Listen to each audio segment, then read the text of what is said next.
2 Chronicles 12. And it came to pass, when Rehoboam had established the kingdom, and had strengthened himself, he forsook the law of the Lord, and all Israel with him.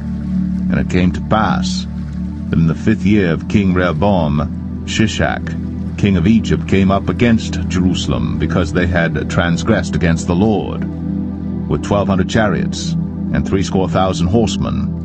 And the people were without number that came with him out of Egypt, the Lubims, the Sukkiims, and the Ethiopians. And he took the fenced cities which pertained to Judah, and came to Jerusalem. Then came Shemaiah the prophet to Rehoboam, and to the princes of Judah, that were gathered together to Jerusalem because of Shishak, and said unto them, Thus saith the Lord, Ye have forsaken me, and therefore have I also left you in the hand of Shishak.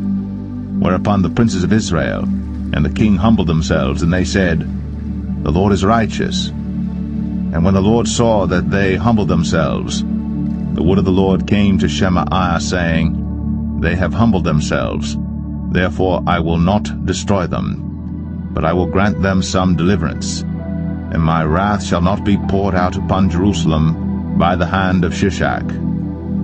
Nevertheless, they shall be his servants, that they may know my service, and the service of the kingdoms of the countries. So Shishak, king of Egypt, came up against Jerusalem, and took away the treasures of the house of the Lord, and the treasures of the king's house. He took all. He carried away also the shields of gold which Solomon had made, instead of which King Rehoboam made shields of brass, and committed them to the hands of the chief of the guard, that kept the entrance of the king's house. And when the king entered into the house of the Lord, the guard came and fetched them, and brought them again into the guard chamber. And when he humbled himself, the wrath of the Lord turned from him, that he would not destroy him altogether. And also in Judah things went well.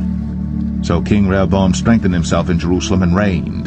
For Rehoboam was 41 years old when he began to reign, and he reigned 17 years in Jerusalem, the city which the Lord had chosen out of all the tribes of Israel, to put his name there. And his mother's name was Naamah, an Ammonitess. And he did evil, because he prepared not his heart to seek the Lord. Now the acts of Rehoboam, first and last, are they not written in the book of Shemaiah the prophet, and of Iddo the seer concerning genealogies? And there were wars between Rehoboam and Jeroboam continually. And Rehoboam slept with his fathers, and was buried in the city of David, and Abijah his son reigned in his stead.